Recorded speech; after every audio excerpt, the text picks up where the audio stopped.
Hello friends, मैं doctor Ashwini कैलासोनुने दिशा homeopathy clinic Shevgaon जिला अहमदनगर। आज हम लोग नेक्स्ट रूब्रिक करने वाले हैं परसिवियरेंस एंड पर्टिनेसिटी।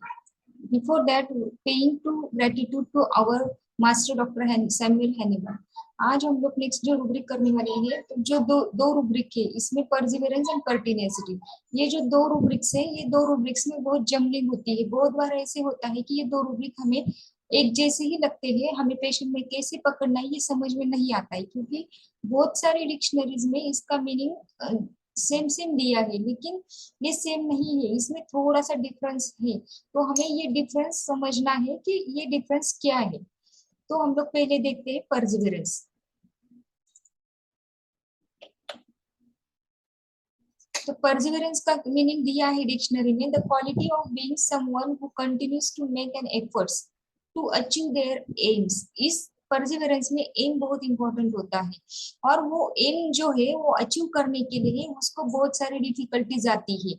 उस aims even when this is difficult और takes a long time, means उसमें जो हमारा जो एम है, परसिवियरेंस वाले जो लोग रहते हैं उनका कुछ तो एम रहता है, और वो एम कंप्लीट करने के लिए उनको चाहे कितने भी डिफिकल्टीज आई वो उनका एम हासिल करके ही रहते हैं। तो हिंदी में हम लोग परसिवियरेंस को चिकाटी बोलते हैं। तो परसिवियरेंस में कैसे होता है ना कि परसिवियरेंस का एक एग्जांपल है, अगर आपने माझी फिल्म देखी होगी तो माझी जो है उसका क्या था ना कि उसके गांव में से दूसरे गांव में जाने के लिए रास्ता नहीं था, बीच में एक पहाड़ था। तो वो पहाड़ था, इसके वजह से दूर से जाना पड़ता था दूसरे गांव में दवाखाने में। तो फिर इसने क्या किया कि एक दिन इसने ठान लिया कि मैं ये पहाड़ फोड़ के उसमें से रास्ता बना लूंगा। तो इसने ये जब उस दिन ठाना था, उस दिन से उसने हाथ में छन्नी और हथौड़ी लेके वो पहाड़ खोदना स्टार्ट कर दिया, और उसने 22 साल लगा दिए उसे रास्ता बनाने में। और 22 साल के बाद उसने रास्ता बना ही दिया। तो ये होता है परसिवियरेंस। ये जो क्वालिटी होती है, जो हम लोग चिकाटी बोलते हैं उसको, वो छोड़ता नहीं। जिस उसका वो एम था कि उसको रास्ता बनाना था, तो उसने वो जो रास्ता बनाना था वो बना ही लिया। ये होता है परसिवियरेंस। ये जो क्वालिटीज होती है इसमें पेशेंस रहता है, बहुत सारा बिल्डिंग होता है, बहुत सारा पेशेंस लगता है इसमें, तभी हम लोग परसिवियरेंस में रह सकते हैं। तो परसिवियरेंस का और एग्जांपल दिया है कि हम लोग जब माउंट एवरेस्ट हमें जब चढ़ना है तो हमारे पास परसिवियरेंस होना चाहिए। या फिर जो साइंटिस्ट रहते हैं, one of the most essential qualities of a scientist, scientist की जो भी इसेंशियल क्वालिटीज होती है वो परसिवियरेंस होनी चाहिए, क्योंकि वो पॉजिटिव होता है सब। तो ये होता है परसिवियरेंस।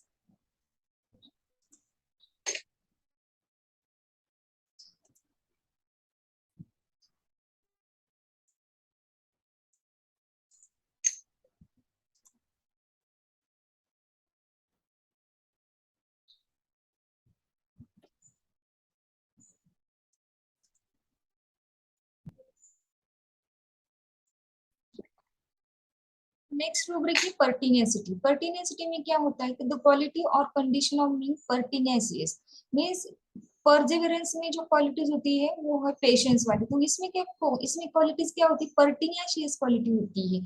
मींस पर्टिनेसिटी जो वर्ड है पर्ट से आया है। पर्ट्स मींस मराठी में हम लोग उसे बोलते हैं आगाव। तो फिर ये पर्टिनेशियस जो क्वालिटी होती है ये पर्टिनेसिटी में होती है। तो उसमें क्या होता है कि स्टबर्न परसिस्टेंस, आदमी परसिस्टेंस है, परसिवियरेंस में भी परसिस्टेंस होता है, लेकिन इसमें स्टबर्न ज्यादा इंपॉर्टेंट है। परसिवियरेंस में स्टबर्ननेस नहीं होता है। तो स्टबर्ननेस, ऑब्स्टिनेसिटी ये पर्टिनेसिटी में होती है। तो जो पर्टिनेसिटी में जो स्टबर्ननेस दिया है उसका मीनिंग है कि अनरीजनेबली इनफ्लेक्सिबली ऑब्स्टिनेट। मीन्स परसिवियरेंस में जैसे एक एम होता है, कुछ तो ऑब्जेक्टिव रहता है, वैसे पर्टिनेसिटी में कुछ नहीं होता है, वो अनरीजनेबल रहता है। कुछ वो रीजन नहीं होता है उसको, रीजनेबल एम जो होता है वो हम लोग रीजनेबल नहीं बोल सकते, और इसमें हम लोग फ्लेक्सिबल नहीं रहते हैं, ऑब्स्टिनेट रहते हैं। ये पर्टिनेसिटी का और परसिवियरेंस का मेन डिफरेंस होता है। तो obstinate, dog, stubborn and mulish. Mulish means दिया है unreasonably and inflexibly obstinate. Obstinate quality ही पर्टिनेसिटी में आती है। All mean that someone is unwilling to change the course or give up a belief or plan। वो उसका जो plan है वो गिव अप नहीं करते, वो पर्टिनेसिटी में होते हैं। तो ये होता है पर्टिनेसिटी का। तो पर्टिनेसिटी और पर्टिनेसिटी और परजिवरेंस हम लोग पेशेंट में कैसे पकड़ने का। तो आईपीआर जो रहता है, IPR means interpersonal relationship, means हमारे घर वाले हैं, हम जहाँ पर काम करते हैं वो सराउंडिंग है हमारा, यहाँ पर हमारा रिलेशन कैसा होता है ना, वो रिलेशन के लोगों को हम लोगों के तरफ से पर्टिनेसिटी वालों का क्या फील आएगा और पर्टिनेसिटी का क्या फील आएगा ना, ये इसमें से हमें समझता है। तो परजिवरेंस वाले जो बंदे रहेंगे, तो परजिवरेंस वाले बंदे के लिए आईपीआर वाले तालियां बजाएंगे, जैसे माँ जी के लिए सब लोगों ने तालियां बजाई थी कि उसने वो इतना बड़ा पहाड़ था वो खोद के उसने 20-22 साल लगाए और उसने वो रास्ता बनाया। तो इसमें लोग उसको तालियां बजाने वाले हैं। तो परजिवरेंस में हमेशा आईपीआर हम पर तालियां बजाएगा, लेकिन पर्टेनियासिटी में एग्जैक्टली उल्टा होने वाला है, क्योंकि वो स्टबन क्वालिटीज है उसमें। वो खुद का ही लेके चलता है, खुद का ही पूरा हटवादी बोलते हैं ना, वो होता है पर्टिनेसिटी में। तो पर्टिनेसिटी में क्या आईपीआर का रिएक्शन क्या होगा, इरिटेबल होगा आईपीआर। आईपीआर तालियां नहीं बजाएगा, वो इरिटेबल होगा, ये वो होता है पर्टिनेसिटी का आईपीआर से रिएक्शन होता है। तो ये मेन डिफरेंस है। तो परजिवरेंस रूब्रिक तो ज्यादा मैंने नहीं यूज किया है, लेकिन पर्टिनेसिटी जो रूब्रिक्स होता है वो चिल्ड्रंस में बहुत बार हमें यूज आता है, वो हमें इजीली मिलता भी है। हम लोग जब आईपीआर से पूछेंगे, जब घर वालों से पूछेंगे कि ये बच्चे का आपको तकलीफ क्या है, तो आईपीआर क्या बोलेगा कि मैडम अगर इसने एक बात मीन्स उसको एक आधी चीज चाहिए तो वो क्या करता है, मुझे वो चाहिए मतलब चाहिए। लेकिन हम लोग जब उसे बोलेंगे कि बच्चा ठीक है हम लोग कल ला के देंगे, तो वो शांत हो जाएगा उस वक्त। लेकिन कल उसी वक्त हमें वो ध्यान करके देगा कि नहीं आपने मुझे बोला था, ये याद दिलाएगा कि आपने मुझे बोला था कल आप ही दोगे। तो फिर वो कंटिन्यूअस उसके पीछे रहेगा, वो छोड़ेगा नहीं।